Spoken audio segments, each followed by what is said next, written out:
Kira-kira kapan ya saya bisa menemui ibu untuk tanda tangan di lembar persetujuan tersebut? Terima kasih sebelumnya.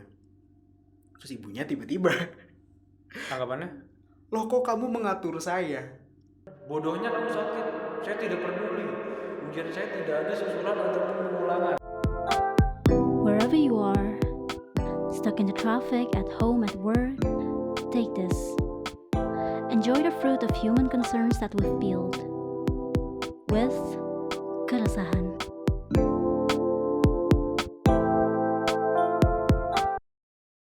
Halo semuanya, kembali lagi di episode 2 Podcast Keresahan dari channel H2H bersama gua Ash dan partner gua. Dan gue Dovar. Di episode 2 ini masih tentang dilema mahasiswa. Ya, benar-benar. Dan apa yang mau kita bahas juga tentang penyalahgunaan kekuasaan, terutama dosen. Yap, konteksnya kita mahasiswa nih. Oke. Lo pernah gak sih dulu tuh ketika sekolah ya, ini kejadian udah sering sih, ketika lo SMP atau SMA, kayaknya SD keterlaluan sih kalau lo disuruh-suruh sih. Hingga SD juga Iya dong. sih benar. Cuman ketika kita SMA gitu pasti ada aja satu momen dimana lo pulang sekolah sore, ekskul kan, ekskul udah siap-siap pulang, tiba-tiba dari arah koridor TU. Kenapa mesti koridor TU Biasanya gitu loh? gitu sekolah-sekolah. Iya sih.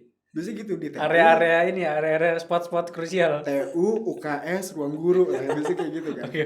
Selalu ada suara yang, nah, sini sebentar. Apalagi kalau lo dikenal kan, beliin bapak nasi padang. Aduh, perspektif lo gimana? Itu gue kayak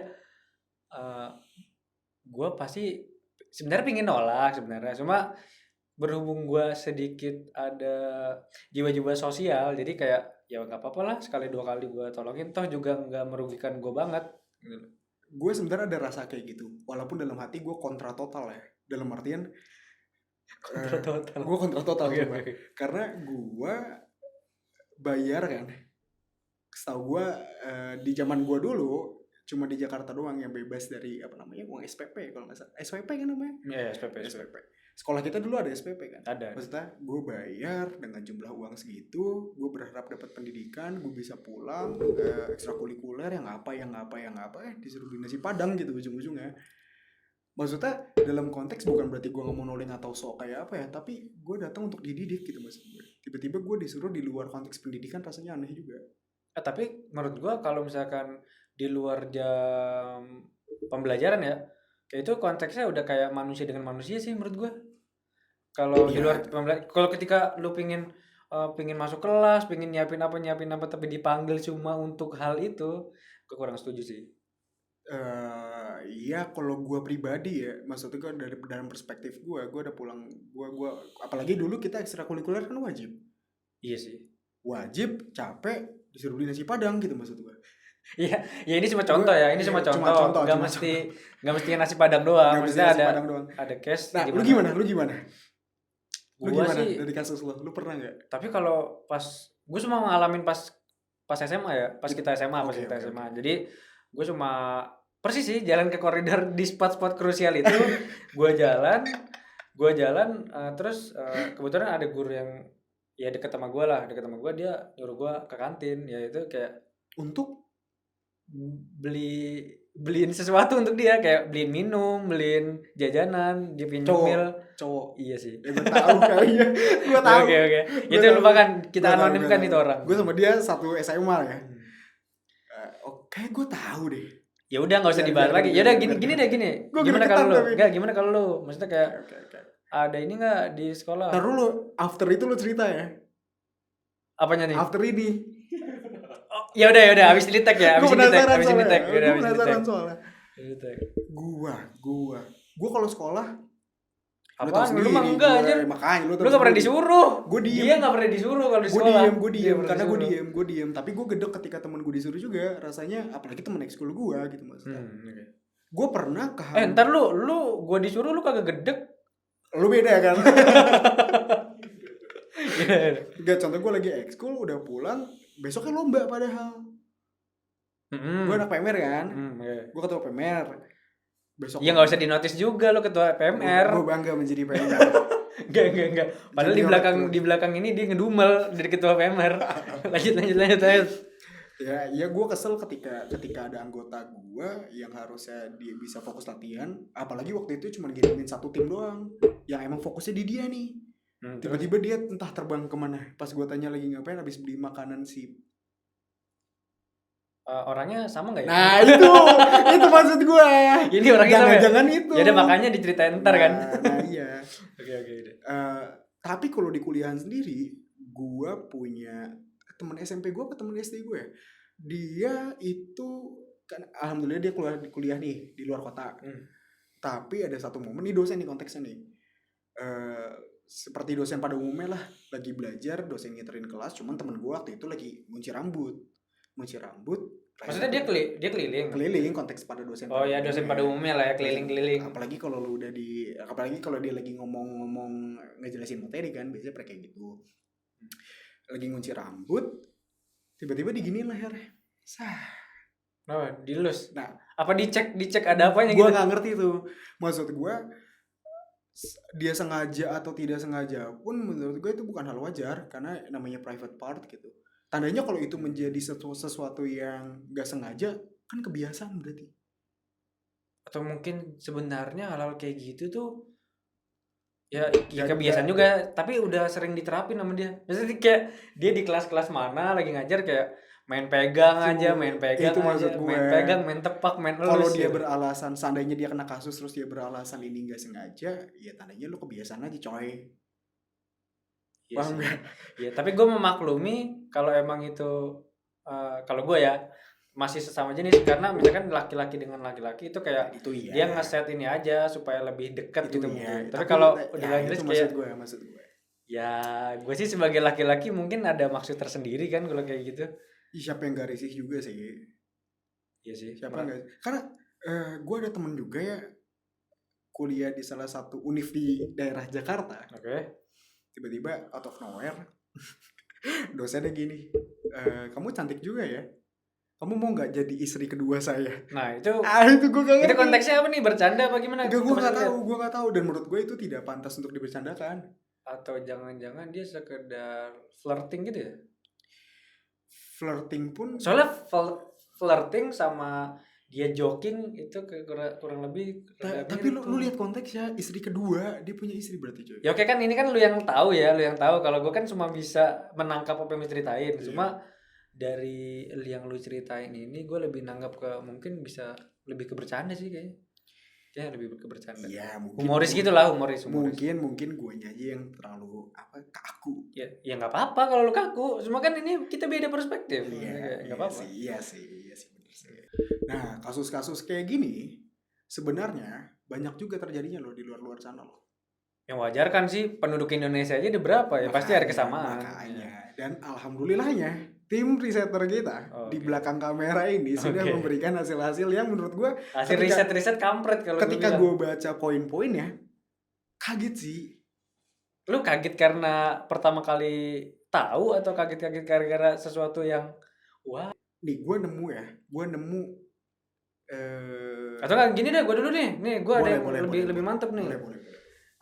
Jadi ada dosen nyuri hasil kerja mahasiswa. Jadi si orang ini dia itu lagi nyiapin final project. Jurusan dia di sini dia bilang arsitektur. Arsitektur itu konteksnya dia mainnya tugas akhir bukan skripsi. Ya skripsi, cuma mainnya si tugas akhir ini bakalan kepake banget buat entah dia mau bikin bangunan kah, bikin apa, porto yang penting ya bisa kepake buat porto dia lah. Nah cuma nih dosen pembimbing dia berkedok ngebimbing ngayom tiba-tiba kok beda. Jadi dia itu ngambil pakai hasil dari final projectnya, terus dia pakai untuk kepentingan sendiri gitu. Dan endingnya ujung-ujungnya karena si mahasiswa ini gak punya power, jadinya kayak oke, gue ikhlas, kayak oke, hukum kamu berlaku, kayak seakan-akan dia ingin memotivasi dirinya sendiri agar menerima gitu. Kepentingan kayak apa? Tapi ini kepentingannya dia tulisannya di sini. Jangan bilang hasil yang dia kerjain buat project finalnya malah dipakai sama dosennya di kemudian. Nah, itu Pak, itu. Yang menurut gua Ini BTW kita dikasih riset yang beda-beda ya. Jadi tanggapannya bener-bener kita nggak tahu apa yang mau Iya. dibaca ini. Random banget sih ini. Jadi ini tetap sih penyalahgunaan si kekuasaan si dosen itu sih menurut gue tuh gimana ya, gue rada gedek. Ibaratnya kayak lu udah mencoba nanam pohon dari kecil banget, dari bibit, pas udah tumbuh buahnya diambilnya tanpa izin. Kalau diambilnya pakai, ibaratnya karena itu konteksnya ada persetujuan antar satu manusia dengan manusia yang lain, itu gue oke. Tapi kalau sepihak gini, aduh, gue sih berat hati banget ya, apalagi konteksnya udah final project ya.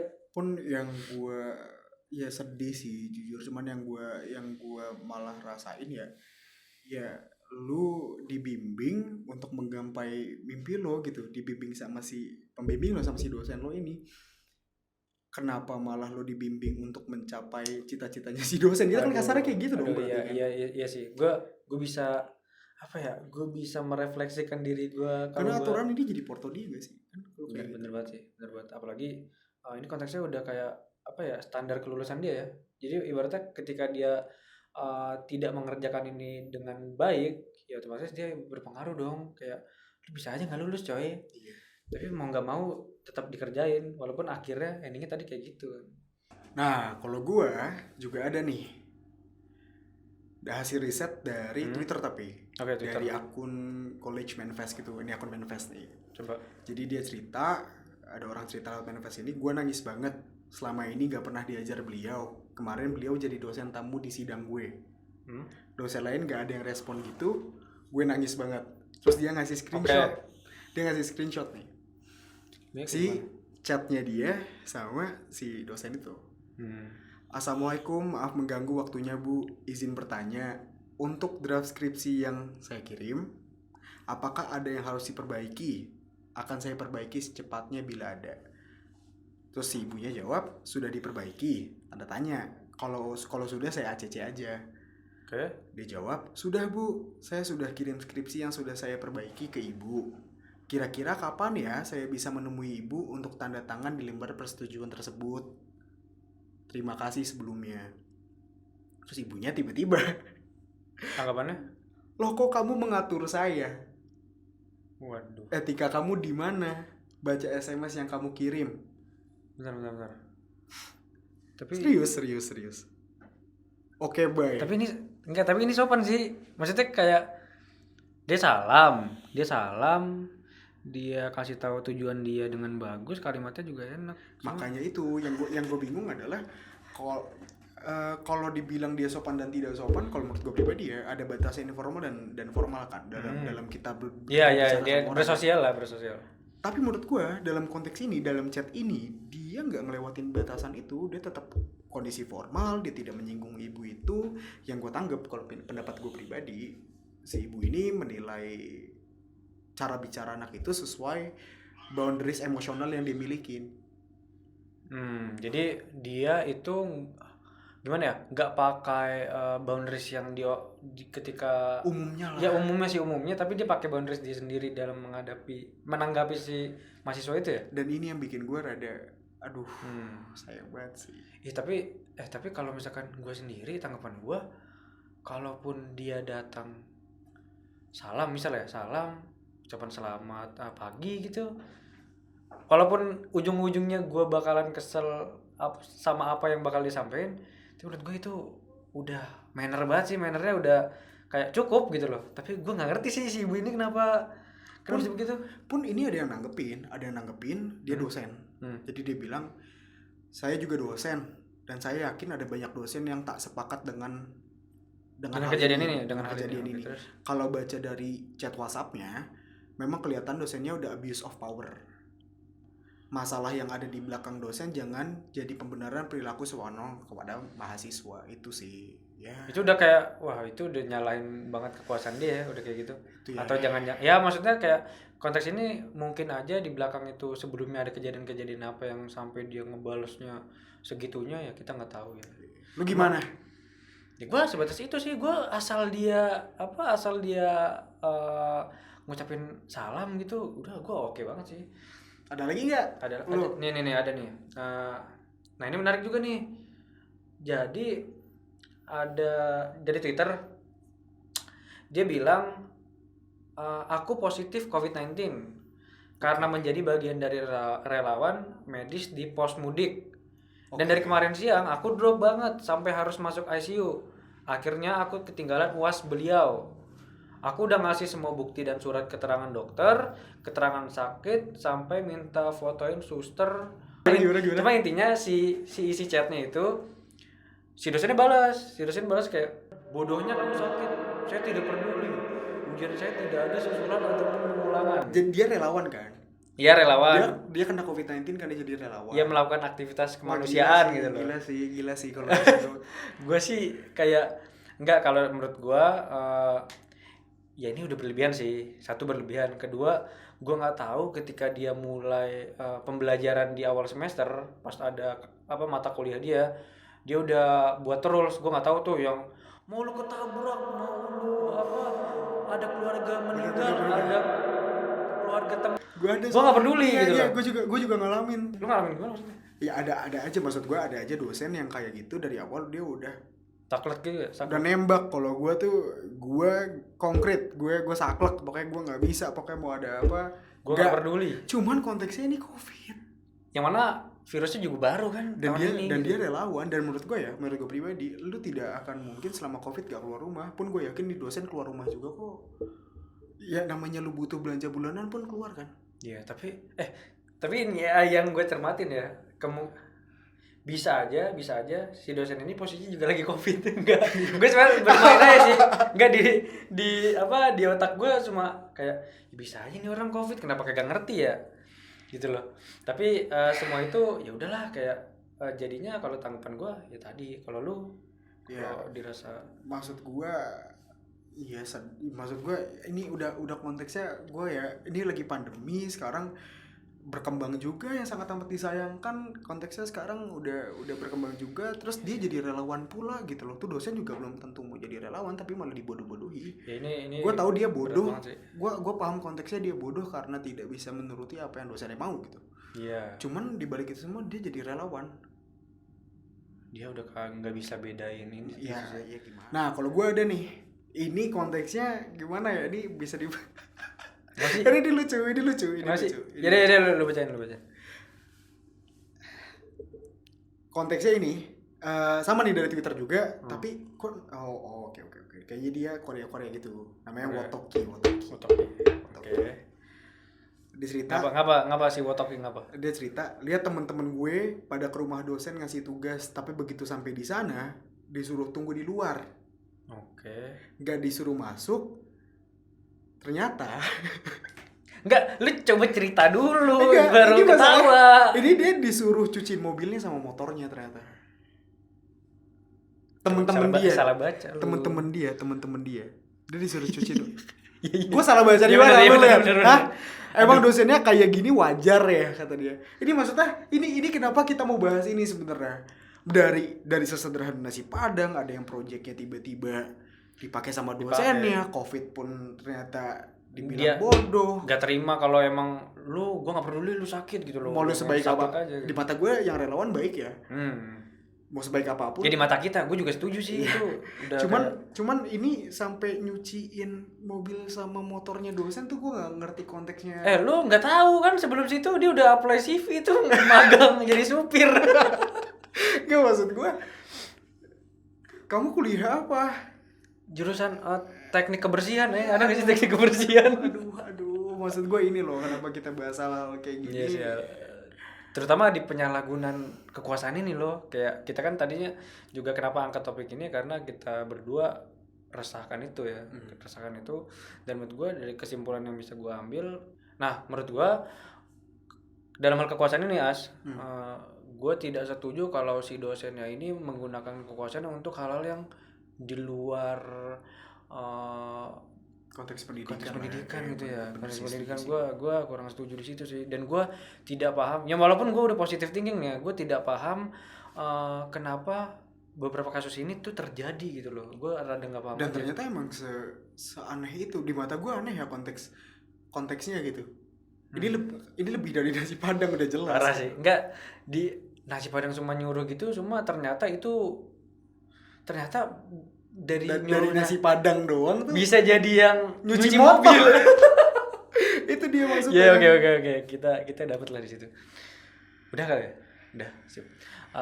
Kalau misalkan kalian suka sama pembahasan kita, terutama pada episode kali ini, kalian bisa like video ini, dan kalau misalkan kalian mau sampaikan juga apa yang jadi keresahan mereka, terutama di seputar dilema mahasiswa, wah itu oke banget. Kalian bisa tulis komen di bawah. Boleh lah komen-komen kalian, cerita-cerita pengalaman kalian, keresahan kalian. Jangan lupa di anonim tapi, karena kita nggak mau bertanggung jawab atas kespoilnya kasus-kasus. Karena konteksnya kalian cerita yang kita harapkan ya sebagai tempat kelegaan aja sih sejujurnya sih. Ya biar kalian juga punya wadah nih. Nah di sini juga di channel SOS kalian bakalan lihat terus update terbaru dari video keresahan ya. Kalian bisa subscribe dulu deh gitu. Kalian bisa subscribe, dan nanti bakalan ada video-video yang lebih menarik lagi tentunya. Topiknya juga dari kalian juga gitu loh. Dan kalau mau cerita juga jangan bukan di komen juga, kita kasih link buat Instagram S2H atau Instagram kita. Boleh banget. Jadi nanti kalian tinggal bilang aja ini mau disebutkan nggak namanya, nama kalian yang cerita atau gimana. Nice banget ya pembahasan hari ini. Iya. Gua Dovar Dan gua Ash. Terima kasih semuanya. Bye bye. Bye.